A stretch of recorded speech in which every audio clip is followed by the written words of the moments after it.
বন্ধুরা, আপনাদের কাছে যদি এখন পর্যন্ত ওল্ড হাতের লেখা ম্যানুয়াল কাস্ট সার্টিফিকেট থেকে থাকে, তাহলে আপনি সেই কাস্ট সার্টিফিকেটটিকে কীভাবে ডিজিটাল কাস্ট সার্টিফিকেট করবেন, আর এর জন্য অনলাইনে একটি বিশেষ ফর্মকে দিয়ে দেওয়া হয়েছে এবং সেই ফর্ম ফিল আপ করেই আপনাকে আপনার হাতের লেখা যে ম্যানুয়াল কাস্ট সার্টিফিকেট সেটাকে ডিজিটাল করে নিতে হবে।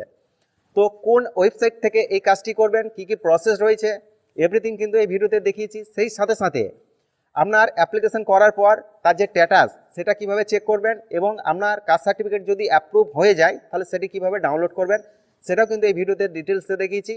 তো বন্ধুরা, ভিডিওটা প্রথম থেকে লাস্ট পর্যন্ত কন্টিনিউ করবেন। আপনার ওল্ড হাতের লেখা ম্যানুয়াল কাস্ট সার্টিফিকেটটিকে ডিজিটাল করার জন্য যে অ্যাপ্লিকেশন অনলাইনে সেটা কিভাবে করবেন সেটিকে দেখানোর জন্য নিয়ে যাবো আমার কম্পিউটার স্ক্রিনে। তো বন্ধুরা, চলুন কম্পিউটার স্ক্রিনে। এর জন্য আমরা মোবাইলে বা কম্পিউটারে যে কোনো একটি ব্রাউজারকে ওপেন করবেন এবং গুগল সার্চ বারে লিখবেন কাস্ট সার্টিফিকেট লিখে সার্চ করবেন। সার্চ করার পর আপনার সামনে এই পেজটি ওপেন হবে। তো এই পেজে সর্বপ্রথম যে লিঙ্কটি পাবে অর্থাৎ কাস্ট সার্টিফিকেট, এই কাস্ট সার্টিফিকেটে ক্লিক করবেন। কাস্ট সার্টিফিকেট ক্লিক করার পর আপনার সামনে এই পেজটি ওপেন হবে। তো এই পেজে বিভিন্ন অপশন রয়েছে। এখানে দেখুন অ্যাপ্লিকেন্ট, এখান থেকে আপনি নতুন সার্টিফিকেটের জন্য আবেদন করতে পারবেন, অ্যাপ্লিকেশন এডিট করতে পারবেন, সার্টিফিকেট ডাউনলোড করতে পারবেন। তো বিভিন্ন অপশন রয়েছে। তো আমাদের যেহেতু ওল্ড সার্টিফিকেট থেকে নিউ সার্টিফিকেটের জন্য আবেদন করব, তাই আমরা এই যে ব্ল্যাক লক সার্টিফিকেট এর আন্ডারে apply for digital certificate for SC ST OBC এই লিঙ্কে ক্লিক করব। তো এই লিঙ্কে ক্লিক করতে আপনার সামনে এই পেজটি ওপেন হবে, অর্থাৎ এই যে ফর্ম, এই ফর্মটা ওপেন হবে।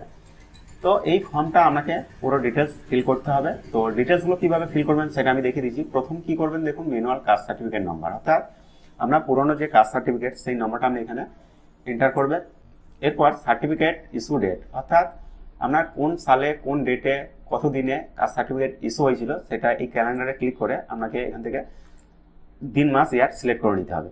এরপর সার্টিফিকেট ইস্যু অথরিটি, অর্থাৎ আপনার ওল্ড কাস্ট সার্টিফিকেট কোথা থেকে ইস্যু হয়েছিল সেটা আপনি এখানে লিখে দেবেন।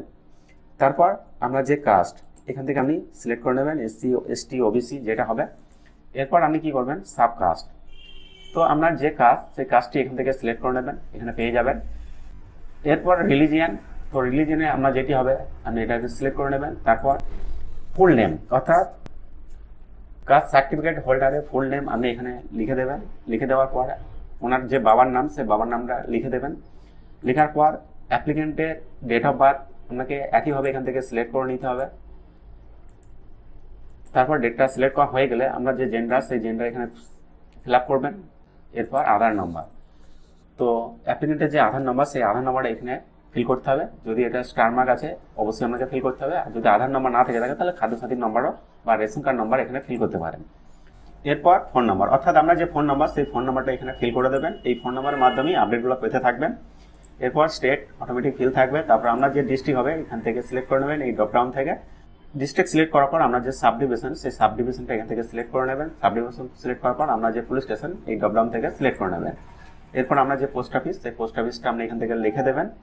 তারপর মিউনিসিপ্যালিটি ব্লক, অর্থাৎ আপনি যদি শহরে বাস করে থাকেন তাহলে অবশ্যই মিউনিসিপ্যালিটি, আর যদি আপনি গ্রামে বাস করে থাকেন তাহলে আপনি ব্লকটাকে সিলেক্ট করবেন। তো আমি গ্রামে বাস করি তাই ব্লক, এখান থেকে আপনার যে ব্লক সেই ব্লকটাকে এখান থেকে সিলেক্ট করে নেবেন এবং আপনার যে জিপি ওয়ার্ড সেটা এখান থেকে সিলেক্ট করে নেবেন। এরপর ভিলেজ পাড়া হাউস, অর্থাৎ আপনার যে গ্রামের নাম এখানে আপনি ফিল করে নেবেন। ফিল করার পর আপনার যে পিনকোড সেই পিনকোডটা এখান থেকে ফিল করে নেবেন। তারপর আপনি দেখুন নিচের দিকে আপলোড ওল্ড সার্টিফিকেট ফটো, অর্থাৎ আপনার যে ওল্ড সার্টিফিকেট অর্থাৎ পুরনো যে সার্টিফিকেট সেই সার্টিফিকেটটা আপনাকে 100 কেবির মধ্যে জেপিজি ফরম্যাটে কিন্তু আপলোড করতে হবে। 100 কেবি বেশি হলে কিন্তু এই সার্টিফিকেটটা আপলোড হবে না। এরপর কি করবেন, অ্যাপ্লিকেন্ট ফটোগ্রাফ, অর্থাৎ অ্যাপ্লিকেন্টের যে রিসেন্ট ফটোগ্রাফ সেই ফটোগ্রাফ আপনাকে একইভাবে ব্রাউজ ফাইলে গিয়ে লোকেশন চুজ করে এটাকে আপলোড করে দিতে হবে। এরপর আপনি নিচের দিকে যে ক্যাপচারটি পেয়ে যাবেন, এই ক্যাপচারটি আপনি এখান থেকে সেম টু সেম ফিল করবেন এবং এটাকে সাবমিট করে দেবেন। সাবমিট হয়ে গেলে আপনি আগের মতোই একটা অ্যাপ্লিকেশন নাম্বার পেয়ে যাবেন। তো অ্যাপ্লিকেশন নাম্বার পেয়ে গেলে আপনি কি করে চেক করবেন আমি এটাকে দেখিয়ে দিচ্ছি। তো আমি এটাকে ব্যাক করে দিচ্ছি বা আমি নতুনভাবে খুলে দেখাচ্ছি।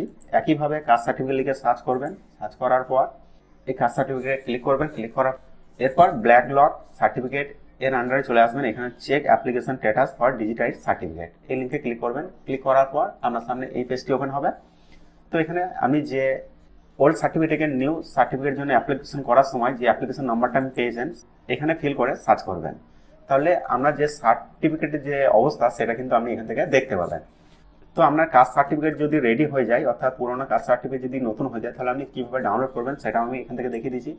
একইভাবে কাস্ট সার্টিফিকেট লিখে সার্চ করবেন, কাস্ট সার্টিফিকেট ক্লিক করবেন, ক্লিক করার পর এখানে চলে আসবেন অ্যাপ্লিকেন্টে আসার পর ডাউনলোড যে সার্টিফিকেট দেখতে পাচ্ছেন এখানে ক্লিক করবেন। এখানে ক্লিক করার পর আপনার সামনে এই পেজটি ওপেন হবে। তো এই পেজে দেখুন অ্যাপ্লিকেশন নাম্বার, অর্থাৎ আপনি যে অ্যাপ্লিকেশন নাম্বার পেয়েছিলেন সেই নাম্বারটা দিয়ে দেবেন, বা আপনি যে সার্টিফিকেট নাম্বার সেটাও আপনি এখানে দিতে পারেন। তারপর অ্যাপ্লিকেন্টের নাম দেবেন এবং ডাউনলোড সার্টিফিকেট। তো বন্ধুরা এইভাবে আপনি পুরনো কাস্ট সার্টিফিকেট থেকে ওল্ড কাস্ট সার্টিফিকেটের জন্য আবেদন করতে পারবেন খুব সহজে ঘরে বসে। তো বন্ধুরা ভিডিওটা আজকে আমার এই পর্যন্তই। ভিডিওটা যদি ভালো লাগে অবশ্যই ভিডিওতে লাইক করবেন, চ্যানেলটাকে সাবস্ক্রাইব করবেন। ততক্ষণ সবাই ভালো থাকবেন, সুস্থ থাকবেন।